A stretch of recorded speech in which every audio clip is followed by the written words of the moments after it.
आजकल के गाने भी कोई गाने हैं। अरे हम तो रफ़ी साहब जैसे सिंगरों के दीवाने हैं। ओ दुनिया के रखवाले, ओ दुनिया के रखवाले। रफ़ी साहब की आवाज़ से भगवान भी रो दिए। आवाज़ का भगवान खुद भगवान से कुछ मांग रहा है। सुनकर इंसान ही क्या, भगवान के आंखों से भी आंसू निकले। लुट गई मेरे प्यार की नगरी, अब तो नीर बहा ले। दृश्य में आप भगवान शिव की मूर्ति से आंसू निकलते हुए देख सकते हैं।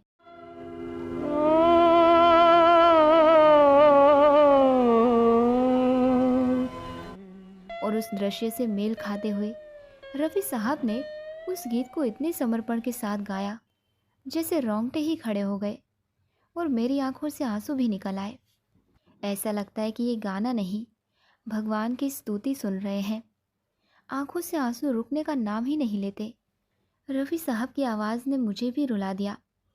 अब तो नीर बहा ले, अब तो नीर बहा ले, मेरा नीर बह गया। अब तो नीर बहा ले, सुन दर्द भरे मेरे नाले।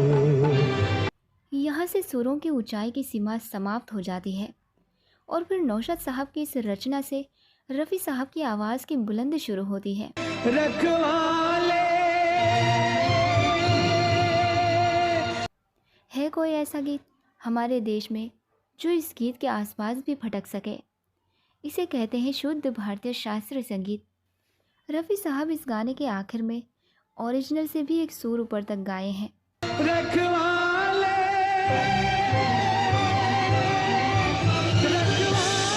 और कितनी आसानी से ऊंचा और कितना ही मुश्किल सुर। चेहरे के भाव और एक्सप्रेशंस ऐसे कि बस हमसे बात कर रहे हैं वो। फूल बने अंगारे। कितनी आसानी से लाइव ये गाना भी गा दिया। क्या रफ़ी साहब से बड़ा कोई गायक हो सकता है? इस गाने की पिच इतनी ऊंची है कि कोई भी गायक इसमें गलती कर सकता है। ख़ास तौर पर आखिरी लाइन बहुत ही कठिन है और उन्होंने इसे बहुत खूबसूरती से गाया है। ओ दुनिया के रखवाले, रखवाले। शुरुआत में अब तो नीर बहा ले और आखिर में रखवाले, इन लाइनों ने भगवान की आवाज़ का एहसास करा दिया। भगवान, भगवान। नौशाद साहब ने कहा था कि रफ़ी साहब ने 15-20 दिन तक इस गाने की रिहर्सल की थी। जिस दिन रफ़ी साहब ने ये गाना रिकॉर्ड किया था, उसके बाद कई दिनों तक वो कोई और गाना नहीं गा सके थे। और वो इसीलिए क्योंकि इतने हाई पिच में नौशाद साहब ने उनसे वो गीत गवाया था कि बाद में उनकी आवाज़ बैठ गई थी। नौशाद साहब कहते हैं कि उनसे कुछ लोगों ने बताया था कि वो गाना गाते वक्त रफ़ी साहब के गले से खून आ गया था।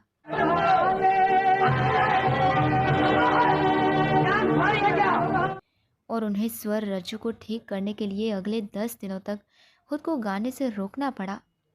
और फिर उन्होंने उच्च श्रेणी की ऊंची आवाज़ की खोज की। लेकिन उन सालों में लोगों के समर्पण को देखिए। अगर इस गाने के रिकॉर्डिंग के बाद रफ़ी साहब के गले से खून बहने लगा तो इससे ही पूरी दुनिया को इस शख्स की महानता का पता चल जाना चाहिए।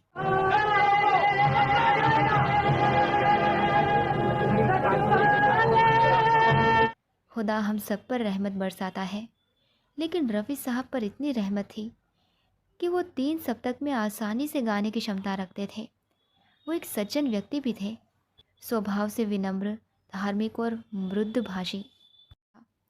नौशाद साहब ने ये भी बताया था कि कई साल बाद उन्होंने एक दफ़ा फिर से रफ़ी साहब को लेकर ही ये गाना रिकॉर्ड किया था और दूसरी दफ़ा रिकॉर्डिंग करते वक्त तो रफ़ी साहब ने पहली दफ़ा से 2 सुर ऊपर जाकर ये गाना रिकॉर्ड किया था।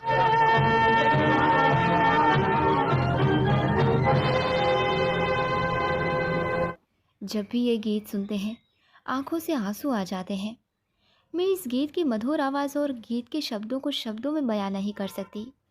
मैं बस इतना कह सकती हूँ कि भगवान ने उन्हें यानी रफ़ी साहब को हर किसी को लुभाने के लिए ईश्वर प्रदत्त धुन के साथ स्वर्ग से पृथ्वी पर भेजा है। दुनिया में रफ़ी साहब के अलावा ये गाना कोई और नहीं गा सकता। गाना नहीं, मोती बिखर रहे हों जैसे। उस समय का ये गीत आज भी अमृत के समान है। खास तौर पर रफ़ी साहब स्वर्ग से एक आवाज़ जो हम सभी को दिव्य आशीर्वाद देने के लिए धरती पर उतरी, जो इसे सुनकर श्रद्धा से भर जाते हैं। सचमुच ये आत्मा का गीत है। इससे अधिक भावपूर्ण ढंग से कोई नहीं गा सकता। भगवान स्वर्ग में संगीत बिना इतने उब गए थे कि उन्होंने इनको इतनी जल्दी अपने पास बुला लिया कि वो उनके लिए गाएं। रफ़ी साहब के गीत पीढ़ी दर पीढ़ी चलते रहेंगे। जीवन अपना वापस ले ले, जीवन देने वाले। दिल क्या उजड़ा, दुनिया उजड़ी, रूठ गई है बहारें। वाह, एक लाइन दर्द से भरी हुई है। ऐसे ऊपर और स्वर की शानदार वैरायटी ना पहले और आज तक भी रफ़ी साहब के अलावा कोई भी सिंगर नहीं दे पाया, और भविष्य में भी रफ़ी साहब जैसा कोई यूनिक सिंगर आएगा ये उम्मीद भी नहीं है, क्योंकि फरिश्ते बाय चांस ही ज़मीन पर आते हैं। भारतीय फिल्म उद्योग के महानतम संगीतकार नौशाद साहब द्वारा राग दरबारी कन्नड़ में रचित और महान गीतकार शकील बदायूनी द्वारा फिल्म बैजू बावरा के लिए लिखे गए उस्ताद रफ़ी साहब की आवाज़ ने सहजता से महराज को पार कर लिया है। इस गीत के माध्यम से रफ़ी साहब सैकड़ों सालों तक श्रोताओं के दिलों में ज़िंदा रहेंगे। कोई भी गायक ये गाना नहीं गा सकता। ऐसे चमत्कार केवल ईश्वर ही कर सकते हैं। ये गाना ईश्वर ने ही रफ़ी साहब के गले से गवाया था। रफ़ी साहब ईश्वर के भक्त थे। वो खुद कहते थे कि ये सब ईश्वर ही कर रहा है और वो खुद कुछ भी नहीं है। ये फिल्म तब तक जीवित रहेगी जब तक भारत जीवित रहेगा। इसके पृथ्वी पर सबसे महान सभ्यता के महानतम सांस्कृतिक और आध्यात्मिक गुणों को सामने लाया है, जो मनुष्य और ईश्वर के बीच के रिश्ते से जूझता है। रफ़ी साहब जैसा फनकार आज तक कोई दूसरा नहीं आया और ना ही दशकों, हज़ारों, सालों, लाखों तक कभी नहीं आ सकता।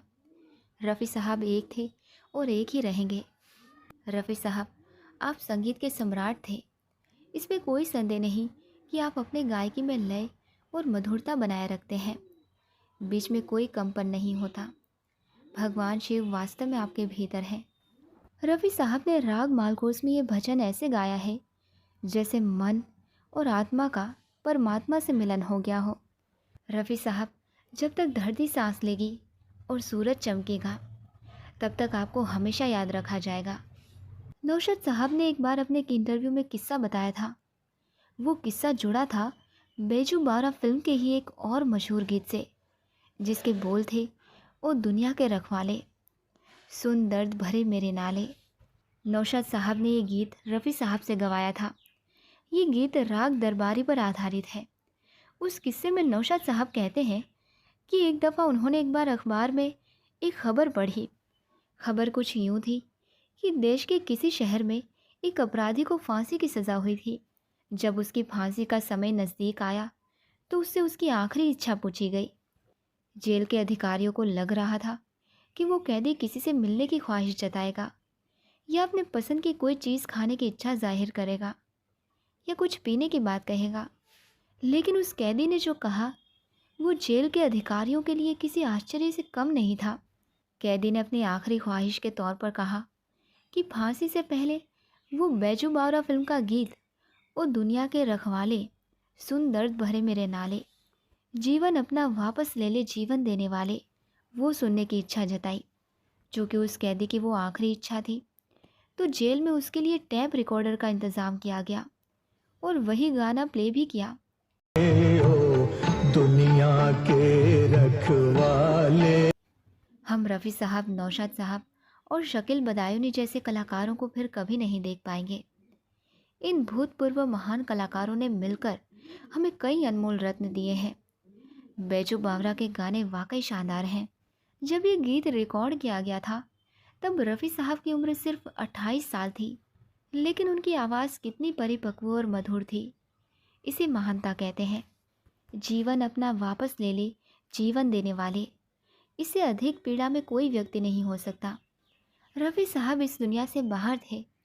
उनकी अविश्वसनीय आवाज़ की बराबरी करना मुश्किल है। पूरे ब्रह्मांड की आवाज़ में भक्ति, ज्ञान और प्रेम का अनोखा संगम है रफ़ी साहब के इस अनमोल गीत में। दुनिया में कोई भी इतने दिल से नहीं गा पाएगा। मुस्लिम व्यक्ति हिंदू भजन गा रहा है। इससे पता चलता है कि पहले के युग में आज की तरह सांप्रदायिकता नहीं थी। ये गीत नहीं है, ये हमारी भारतीय संस्कृति है, हमारी सभ्यता है, जिसे इंद्रधनुष के 7 रंगों से सजाया है आदरणीय भारत के रफ़ी साहब ने। शकील बदायूनी के शब्द, नौशाद साहब की धुन और रफ़ी साहब की आवाज़, कहीं कोई जाति धर्म के बिना एक बेहतरीन हिंदू गीत की नायाब पुष्पमाला। ऐसी होती थी मोहब्बत उस ज़माने में। सिंगर रफ़ी साहब, लिरिक्स शकील बदायूनी और म्यूज़िक डायरेक्टर नौशाद साहब, सारे के सारे मुसलमान। फिर भी एक महान हिंदू भजन बन गया। लोग आज भी इसे बहुत श्रद्धा, प्रेम और भावनाओं के साथ स्वीकार करते हैं और गीत में श्री विष्णु भगवान को पुकारा जा रहा है। ये है हमारा अच्छा, सच्चा, प्यारा सर्वधर्म भारत। ऐसे बड़ा अखंड भारत का सबूत और क्या हो सकता है। आज राजनीतिक नेता हमें जाति और धर्म के आधार पर बांट रहे हैं, समाज में नफरत फैला रहे हैं। शायद उस समय राजनीति में धर्म इतना बड़ा नहीं था। साल 1857 के मंगल पांडे की आज़ादी के विद्रोह के वक्त साजिशन अंग्रेज़ों के द्वारा किए गए कृत्य को कौन नहीं जानता है कि हिंदू मुस्लिम एकता को खंडित करने की साजिश उस वक्त हुआ, किंतु भारत के आध्यात्मिक स्वरूप खंडित ना हो सका। और इसी का जीवंत उदाहरण हिंदी सिनेमा के महान गायक रफ़ी साहब हैं। ऐसा गायक और महान इंसान ना पहले कभी आया और ना कभी आएगा। दुनिया के रखवाले सुन दर्द भरे। संगीत के निर्णायक क्षणों में से एक था। दोनों ने मिलकर स्वर्ण युग के कुछ बेहतरीन संगीत चुने। ये गीत ओ दुनिया के रखवाले एक प्रतिष्ठित गीत है, शायद हिंदी फिल्म गीतों का कोहिनूर। शकील बदायूनी के बोल बेमिसाल हैं। रफ़ी साहब की रेंज को साफ देखा जा सकता है। उन्हें तार सप्तक में बार बार इतनी शक्ति के साथ गाते हुए सुना जा सकता है, लेकिन धुन, भाव, अभिव्यक्ति और अभिनय की कीमत पर नहीं। ये खुदा के करिश्मे से कम नहीं है। पहले इस फिल्म के लिए तलत महमूद को साइन किया गया था दोस्तों, बैजू बावरा, लेकिन नौशाद साहब ने पाया कि रिकॉर्डिंग से पहले वो धूम्रपान कर रहे थे। उन्होंने तुरंत उन्हें छोड़ दिया और रफ़ी साहब को महान संगीतकार ने लाया। बाकी इतिहास है। दोनों ने मिलकर शास्त्रीय रागों पर आधारित लुभावनी संगीत का निर्माण किया। इसने तत्कालीन प्रख्यात शास्त्रीय उस्तादों से प्रशंसा और सराहना प्राप्त की। इसके बाद रफ़ी साहब ने कभी पीछे मुड़कर नहीं देखा। वो उस दौर के सभी प्रमुख संगीतकारों की पहली पसंद बन गए और उन्होंने अपनी आखिरी सांस तक राज किया। सबसे बढ़कर वो एक अनमोल व्यक्ति थे। हमेशा ज़रूरतमंदों और प्रियजनों की मदद के लिए तैयार रहते थे। वो वास्तव में खुदा की बेहतरीन कृतियों में से एक थे।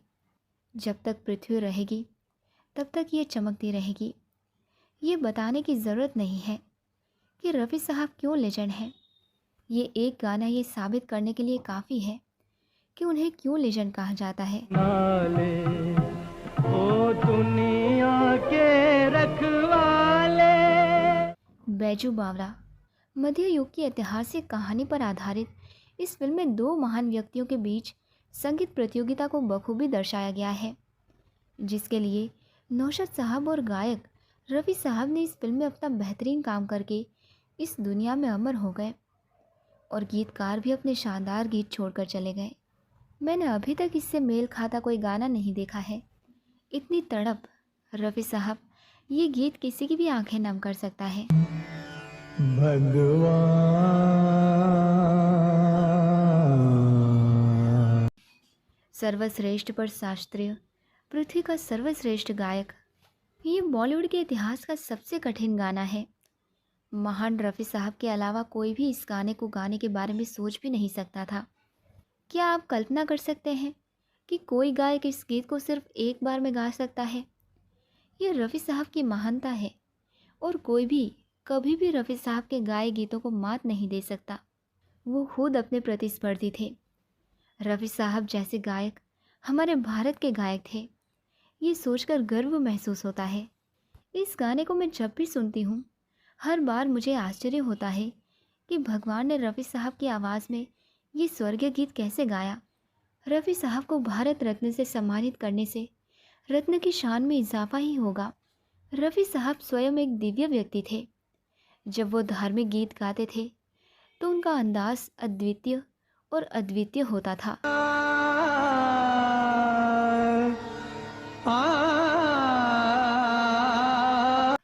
चाहे वो गीत किसी भी धर्म के हों, एक सच्चा इंसान धर्म से ऊपर है। ये शानदार गाना नौशाद साहब ने दिलीप कुमार को ध्यान में रखकर शकील बदायूनी से लिखवाए थे, बट शायद बात नहीं बनी। अगर इस खूबसूरत फिल्म में दिलीप कुमार होते तो ये मूवी ऑल टाइम ब्लॉकबस्टर होती। रफ़ी साहब को भले ही भारत रत्न ना मिला हो, पर वो भारत के लिए एक अनमोल रत्न थे। ब्रह्मांड की आवाज़ रफ़ी साहब हमारी राष्ट्रीय धरोहर है। महान इंसान ना पहले कभी आया और ना कभी आएगा। गायन के झनक, दिल को छू लेने वाले, मन को झकझोर देने वाले, असाधारण सुंदरता के स्तर से भी परे। मैं बस इतना ही कहूँगी, ना फनकार तुझसा तेरे बाद आया, मोहम्मद रफ़ी तू बहुत याद आया। इतना दर्द भरा गीत वो उसी लय में रफ़ी साहब के गाने की कला को सुनकर मन आत्मविभोर हो गया। ऐसा फरिश्ता दोबारा इस दुनिया में नहीं आएगा। इतनी सहजता से कैसे कोई गा सकता है। दिव्य है रफ़ी साहब। उनकी संगीत के बारे में कहना उनको सीमित करने जैसा है। वो तो अनंत है, अमर है, ब्रह्मांड के हर कण में मौजूद है। हर कोई देखता है कि रफ़ी साहब के चेहरे का भाव ऊंची और नीची पिच पर नहीं बदलता। इससे पता चलता है कि लय हासिल करने के लिए कोई अतिरिक्त प्रयास नहीं किया गया है। वो इसे सहजता से गाते हैं। अगर आपने दूसरे गायकों को गाते हुए देखा है तो आप देखेंगे कि लय पकड़ने और अजीब चेहरे बनाने के लिए वो कितनी मेहनत करते हैं। रफ़ी साहब इसीलिए आप अलग थे। अतुल्य रफ़ी साहब, भगवान आपको फिर से धरती पर भेजें। ये गाना सुनकर आंखें भर आईं। वो महानतम गायक हैं। रफ़ी साहब ने ये गाना 2 बार गाया था। जो पहला गाना था वो तो लाजवाब था ही, लेकिन दूसरी बार गाए हुए गाने ने पहले गाने का भी रिकॉर्ड तोड़ दिया। पहला गाना तो पहला था और दूसरे ने तो कमाल ही कर दिया। मुझे लगता है कि ये गीत दुनिया का सबसे अच्छा गीत है। कोई भी इस गीत को रफ़ी साहब की तरह नहीं गा सकता। मुझे लगता है कि ये भगवान का गीत भी है। हो सकता है कि उन्होंने अपने आराम के समय में ये गीत सुना हो। रफ़ी साहब की आवाज़ में ईश्वरीय शक्ति थी, जिसकी गूंज आज भी है। ये गीत, संगीतकार, गायक सभी उत्कृष्ट कृति हैं। ये गीत नौशाद साहब और रफ़ी साहब द्वारा बहुत ईमानदारी से रचित और गाए गए हैं, जो अपने निजी जीवन में बहुत धार्मिक मुसलमान थे। लेकिन जब इस गीत को पेश करने की बारी आई तो वो इतने ईमानदार थे और उन्होंने किसी की कल्पना से भी परे उत्कृष्टता हासिल की।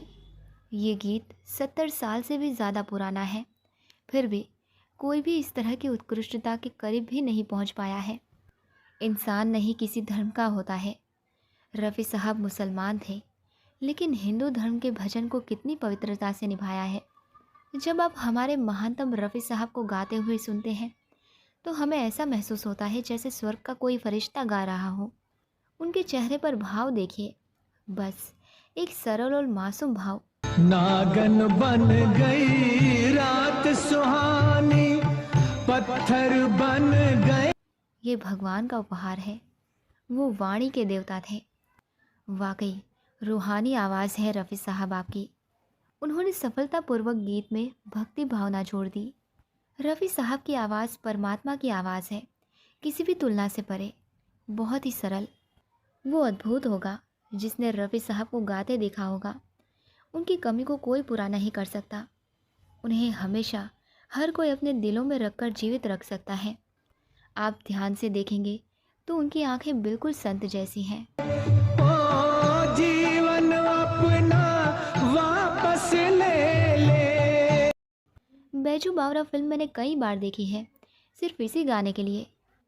और एक और गाना तो गंगा की मौज में जमुना का धारा, इसके लिए मैं ये फिल्म बार बार देखती हूँ। रफ़ी साहब ने इस गाने में बहुत ही मीठी और दर्द भरी आवाज़ में गाया है। कोई इंसान कैसे गा सकता है। भगवान के बाद अगर कोई है तो वो आप हैं रफ़ी साहब। मैं भगवान से यही प्रार्थना करती हूँ कि आप हमेशा के लिए वापस आ जाएं। वो बॉलीवुड में हमेशा अद्वितीय रहेंगे। भारत में कभी दूसरा रफ़ी नहीं होगा। जब तक बॉलीवुड और शास्त्रीय संगीत रहेगा, रफ़ी साहब सदैव चमकते रहेंगे। यकीन ही नहीं हो रहा कि कोई लाइव परफॉर्मेंस में भी ऐसा इतना अच्छा गा सकता है। ऐसा लग रहा है जैसे इनके गले के अंदर ही ऑटो ट्यून है। लंग्स पावर गजब है। आ, आ, आ, इसे लाइव करना बहुत प्रभावशाली है। रफ़ी साहब गायकी के भगवान हैं। क्या आवाज़ थी रफ़ी साहब की। गायकों के बादशाह रफ़ी साहब, संगीत निर्देशकों के बादशाह नौशाद साहब और गीतकारों के बादशाह शकील बदायूनी। बहुत ही यादगार गीत। उनकी टीम बेमिसाल थी। रफ़ी साहब भारत देश की शान है। ओरिजिनल रेंज की बात ही अलग है। रफ़ी साहब सरस्वती के शब्द पुत्र थे। उनकी जैसी नायाब आवाज़ सरस्वती ने किसी को नहीं दी। रफ़ी साहब के कंठ में दर्द का दरिया बहता है। रफ़ी साहब अपने जीवन काल में सर्वोच्च पुरस्कार के हकदार थे। बल्कि अद्भुत गायक भगवान ने उन्हें ये अद्वितीय प्रतिभा उपहार में दी थी। गीत के बोल लिखने वाले व उसको गाने वाले की तारीफ के लिए शब्द भी छोटे पड़ जाएंगे। दोनों बहुत ही महान। ये अविश्वसनीय है कि रफ़ी साहब अपनी आवाज़ को बिना धुन या सुर खोए कितनी ऊंचाई तक ले जा सकते थे। ऐसे लोग, ऐसी कला शायद फिर इस धरती पर ना आए। इस गीत को गाने का हुनर सिर्फ और सिर्फ आपके गले में था रफ़ी साहब। आप रूहानी आवाज़ के सरताज थे, हैं और हमेशा रहेंगे। दुनिया का कोई भी पुरस्कार आपके फ़न को कम या ज़्यादा नहीं कर सकता। इस गाने के लिए 3 मुस्लिम भाइयों रफ़ी साहब, नौशाद साहब और शकील बदायूनी ने बेहतरीन गीत तैयार किया है। हिंदू अभिनेता भारत भूषण के अभिनय ने इस आध्यात्मिक गीत में अतिरिक्त स्वाद जोड़ा है। रफ़ी साहब का सबसे बेहतरीन हिंदी गीत। ये गीत सुनकर मन बहुत शांत हो जाता है। ओ दुनिया के रखवाले, सुन दर्द भरे मेरे नाले, आज निराश के 2 रंगों से दुनिया तूने सजाई, नया संग तूफान बनाया, मिलन के साथ जुदाई, जा देख लिया हर जाई, लुट गई मेरे प्यार की नगरी, अब तो नीर बहा ले, अब तो नीर बहा ले, ओ दुनिया के रखवाले, आग बनी सावन की बरसा, फूल बने अंगारे, नागन बन गए रात सुहानी, पत्थर बन गए तारे, सब टूट चुके हैं सहारे, जीवन अपना वापस ले ले, जीवन देने वाले, ओ दुनिया के रखवाले। चांद को ढूंढे पागल सूरज, शाम को ढूंढे सवेरा, मैं भी ढूंढूं उस प्रीतम को, हो ना सका जो मेरा, भगवान भला हो तेरा, किस्मत फूटी आस न टूटी, पाँव में पड़ गए छाले, ओ दुनिया के रखवाले, महल उदास और गलियां सूनी, चुप चुप हैं दीवारें, दिल क्या उजड़ा दुनिया उजड़ी, रूठ गई है बहारें, हम जीवन कैसे गुजारे, मंदिर गिरता फिर बन जाता, दिल को कौन संभाले, ओ दुनिया के रखवाले। उर्दू हिंदी भाषा का गाना दुनिया के रखवाले, कोई भी गाना इसके करीब नहीं आ सकता। इस गाने को बनाने में हर आदमी ने 100% योगदान दिया है और इस गाने को रफ़ी साहब ने सोने की प्लेट में सजाया है। अब तो ना ऐसे लोग आएंगे, ना ऐसा समय आएगा और ना ही ऐसे श्रोताएं आएंगे। हिंदुस्तानी संगीत के महान गायक रफ़ी साहब ने फिल्म बैजू बावरा में अपने बेहतरीन गीत से लोगों का दिल जीत लिया। ये उनका सबसे मार्मिक गीत है। ये गाना सुन के आँखों से अपने आप ही पानी निकल आता है कि हम रोक ही नहीं पाते, क्योंकि ये गाना बहुत ही दर्द भरा है और इतने मन से गाया है। क्या ये सिर्फ एक गीत है? ये कभी नहीं हो सकता। ये जीवन की एक पूरी माला रही होगी। जीवन एक साथ जुड़े हुए विभिन्न विपरीत तत्वों का एक विचित्र मिश्रण है। ये एक ऐसा धरातल है जहाँ दिव्य आत्मा द्वारा हमेशा के लिए विपरीतताओं का एक संयोजन रखा जाता है। इस अमर रचना की शुरुआत में एक अपोस्ट्रोफी या म्यूज़ के लिए आह्वान को बहुत ही सहजता से सामंजस्य में रखा जाता है। उन उदात्त हृदयों को सलाम जिन्होंने इस शास्त्रीय गीत को लिखा है, और रफ़ी साहब को प्रशंसा के कोई भी शब्द उनकी अंतरतम प्रतिभा को काव्यात्मक न्याय नहीं दे पाएंगे। हम कभी भी इस आवाज़ या दिव्य आवाज़ से मोती की बूंदें नहीं सुनेंगे। मुझे लगता है कि सर्वशक्तिमान उनमें अवतरित हुए थे, जैसे कि वीरेंद्र कृष्ण भद्र ने आकाशवाणी पर अपने अमर माहल्या उद्धरण में देवी दुर्गा का आह्वान करने से पहले पवित्र गंगा में डुबकी लगाई थी। एक सच्चा कलाकार स्वर और स्वभाव में कुछ उत्तर प्रस्तुत करने के लिए पूरी तरह से दूसरे अस्तित्व में बदल गया। एक प्रकार की उत्कृष्टता जो सभी सांसारिक विचारों को दरकिनार कर पूर्णता के एक आदर्श या काल्पनिक संसार की ओर अग्रसर होती है। रफ़ी साहब को शब्दों में बयां करना मुश्किल है। भारत भूमि जो उन्होंने अखंड भारत में जन्म लिया और आज भी हमारे बीच हैं, इन गानों के अंदर क्या छिपा है, सब किसी के बस की बात नहीं है। रफ़ी साहब चले गए इतिहास को छोड़कर। भारत सरकार को चाहिए कि रफ़ी साहब को भारत रत्न दे, ताकि भारत रत्न की शान में और चार चांद लग जाएं। रफ़ी साहब अमर हैं।